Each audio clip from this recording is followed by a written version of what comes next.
What's Up, WAZUP, c'est le nom de l'émission préférée des enfants, des adolescents et des parents. Et aujourd'hui, vous n'allez pas être déçus par le programme car il y a un prix littéraire prestigieux, un record de vitesse et un homme qui a la tête dans les nuages. Aujourd'hui, on découvre les coulisses d'un événement extraordinaire. Salut What's Up, vive le coup de pouce, Gulli des premières lectures. Merci de nous accueillir dans votre club Coup de pouce. Ici, avec votre animatrice Olivia, vous faites des activités et des jeux autour de la lecture. Mais pas que. Chaque année, 6400 enfants de CP votent pour leur livre préféré. Rejoignons Dominique Tanza, le parrain de cette édition. Vous avez fait quoi aujourd'hui? J'ai rencontré 5 petits élèves, des petits coups de pouce qui 4 fois par semaine participent justement à ces cours qui permettent de les initier à la lecture, de les aider, de les soutenir. J'ai lu un livre, je leur ai fait découvrir l'un des ouvrages en compétition pour ce prix coup de pouce. Le livre dont tu parles, Dominique, s'appelle Hélène, princesse intrépide. Il fait partie des 3 ouvrages sélectionnés cette année. C'est l'histoire d'une princesse un peu rebelle, bien déterminée à faire ce qu'elle veut. Alors, qu'en ont pensé nos jeunes lecteurs? Oui, c'est un super livre. Tu n'as pas l'air d'accord, toi, Mamou. C'est lequel ton préféré? La famille déconnectée. Ça raconte les aventures d'un chien qui se désespère de voir toute sa famille suspendue aux écrans. Le dernier ouvrage en compétition s'intitule La cabane au milieu de rien. On suit une femme solitaire qui s'installe dans une maison abandonnée pour écrire, mais découvre qu'elle est déjà habitée par des enfants. Oh, le choix est difficile. Ça crée beaucoup d'émulation, beaucoup d'excitation, d'envie, de lecture, et c'est vraiment tout ce qu'on recherche dans les clubs. Les enfants ont ainsi pu élire leur livre préféré, et c'est Hélène, princesse intrépide, qui a gagné aujourd'hui. Alors, heureux?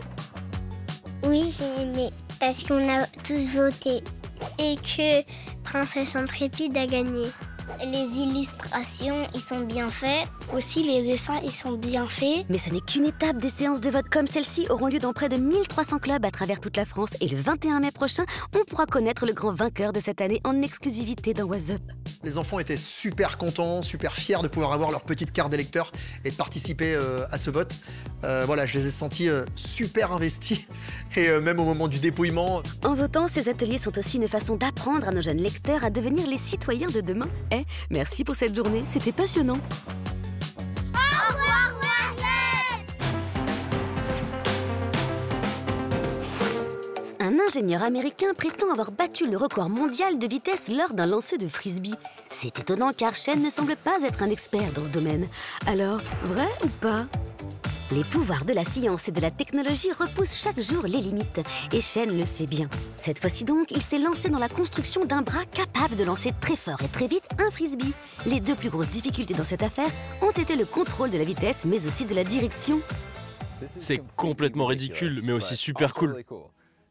3, 2, 1...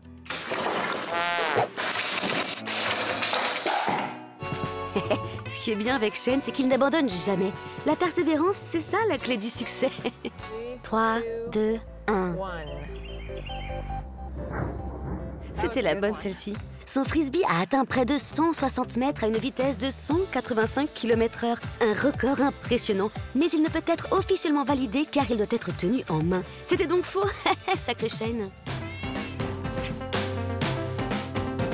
Qui n'a jamais eu la tête dans les nuages? Certainement pas Monty Asensio, qui a fait du ciel une œuvre d'art à part entière. En effet, cet artiste mexicain réalise des illustrations à partir des nuages qu'il prend en photo. Nounours, hippopotames, escargots, c'est une vraie ménagerie à ciel ouvert. Et ils sont tous adorables, regardez. Jouer avec les nuages, c'est quelque chose que Monty a fait toute sa vie. Et je suis sûre que vous aussi. Comme quoi, l'imaginaire n'a pas d'âge. Et c'est si bon de rêver de temps en temps, n'est-ce pas? Et vive les kimonos, les cumulonimbus. C'est pas facile à prononcer, hein. Allez, c'est sur ces œuvres amusantes qu'on se quitte. Bah oui, What's Up, c'est terminé pour aujourd'hui. Mais on se retrouve très vite sur votre chaîne préférée. Oui, on a hâte, nous aussi. Ciao, ciao.